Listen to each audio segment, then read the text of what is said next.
बेटिया को तो एक ही बात कहूंगी मित्रों, अभी चला है ना लिव इन रिलेशन, मत करिए मित्रों। अपना जीवन का निर्णय स्वयं करिए मित्रों, अच्छा निर्णय है। तो देखा है ना 50-50 टुकड़े करके बीम में भर कर रखने वाले। बेटिया को तो एक ही बात कहूंगी मित्रों, अभी चला है ना लिव इन रिलेशन, मत करिए मित्रों, मत करिए। अपना जीवन का निर्णय स्वयं करिए मित्रों, अच्छा निर्णय है। तो देखा है ना 50-50 टुकड़े करके बीम में भर कर रखने वाले।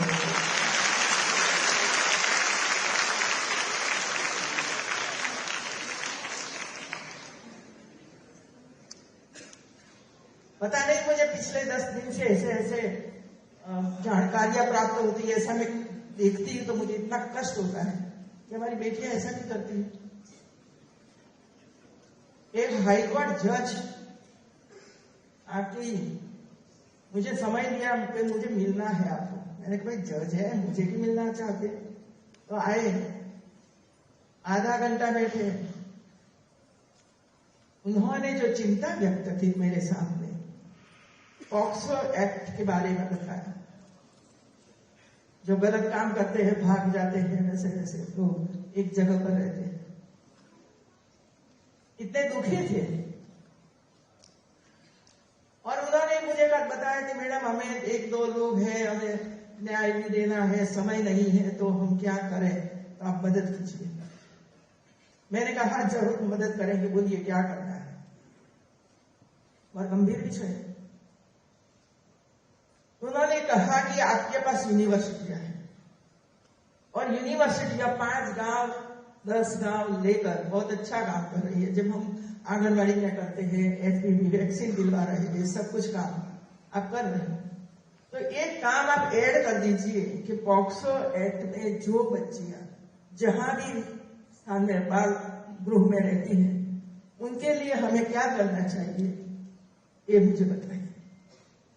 तो मैंने परिवर्तन करके सभी यूनिवर्सिटियों को भेजा कि कम से कम आपकी जो यूनिवर्सिटी जो जिले में है, जनपद में है, इसमें आप पता करिए कि पॉक्सो एक्ट में कहाँ बिल्डिंग है, कौन कौन रह रहा है, तब वहां जाइए, पहला सर्वे कर दीजिए, फिर हम बैठेंगे क्या करना है। अब मैं एक में गई और मेरे एसीएस को, मेरे दूसरा जो स्टेट गवर्नमेंट चलाती है इसमें वो है, मैं केंद्र सरकार में। फिर मैं गई तो 40 बेटियों को मेरे सामने बिठाया, मैंने दरवाजा बंद कर दिया और क्योंकि मुझे पता है 10 लोग उपस्थित होंगे, बोलेंगी नहीं बेटियां। मैंने दरवाजा बंद किया और कहा कि मेरे अलावा इधर कोई नहीं रहेगा। और एक बार एक बेटियां जो बोली, ये बेटियों ने मुझे 4 बेटियों को सुना, फिर मैंने बंद कर दिया कि अब नहीं सुनना। ये बेटी ने कहा कि मेरे पिताजी मुझे प्रताड़ित करते थे।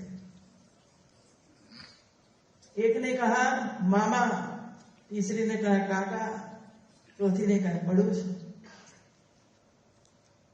और इसी वजह से बेटिया की हिम्मत देखो, वो पुलिस स्टेशन पर गई, एफआईआर दर्ज कराई पिता के सामने, पिता की धरपकड़ हुई, जेल में गए और ये बेटी को घर छोड़ना पड़ा और वे पॉक्सो एक्ट के नीचे वहां रहती है। ये तो ये ग्रुप तो ये था। पढ़ाई का क्या, मैंने पूछा, सबको पढ़ना है, लेकिन बीमारी ये है कहां जाए पढ़ने के लिए। मैंने मंगवाया है कि ये बेटियां कितना पढ़ा, कहां से वो आई, उसका लीविंग सर्टिफिकेट मंगवाइए और हम उसकी व्यवस्था करेंगे पढ़ने के लिए। फिर दूसरा एक ग्रुप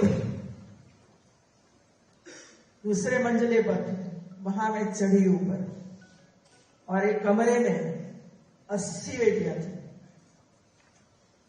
उम्र थी शायद 15 से 13 से लेकर 15, 17, 18, 19, 20 साल की, सबके पास 1 साल का, 2 महीने का, 4 महीने का बच्चा था।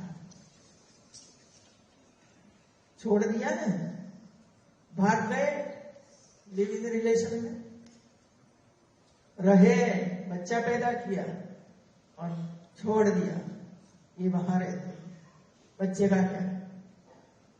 और तीसरा ग्रुप जो प्रेग्नेंट और नॉट प्रेग्नेंट, उसको मैं आप क्या करना चाहते हो? कोई जवाब नहीं था, मेरे सामने रोने लगे। मैके वाले स्वीकार करने के लिए तैयार नहीं है, ससुराल वाले जिसने बच्चा पैदा किया है ना, वो तो है कि नहीं पता ही नहीं किसी कहां भाग गए। और इसी वजह से मैं कहती हूँ बेटियों को, सावधान रहिए, समाज ऐसा ही शोषण करता है। और जो आम होती है ना, आम को चूस लेते हैं और अंदर की गोटली है ना, वो फेंक देते हैं। इसी तरह बेटियां का शोषण होता है और जरूरत दूसरी आ गई, पहली को छोड़ दिया। समाज है, इसके सामने हमें लड़ना है, लड़ना है इनके सामने, चौकन्ना रहना है, सावधान रहना है। कोई हमारा शोषण, चाहे कोई भी संस्था में आप काम करते हो, चाहे यूनिवर्सिटी में काम करते हो, चाहे स्कूल में काम करते हो, चाहे हॉस्पिटल में काम करते हो, चाहे कोई बिल्डिंग कंस्ट्रक्शन में काम करते हो, या तो चाहे कोई रिसर्च सेंटर पर काम करते हो, ऐसी मांग आएगी नहीं, ताकि सब जगहों पर काले कौवे है ही, इसे सकंजा में नहीं आना है। यही मेरा अंतिम आदेश है आप सब लोगों को। बस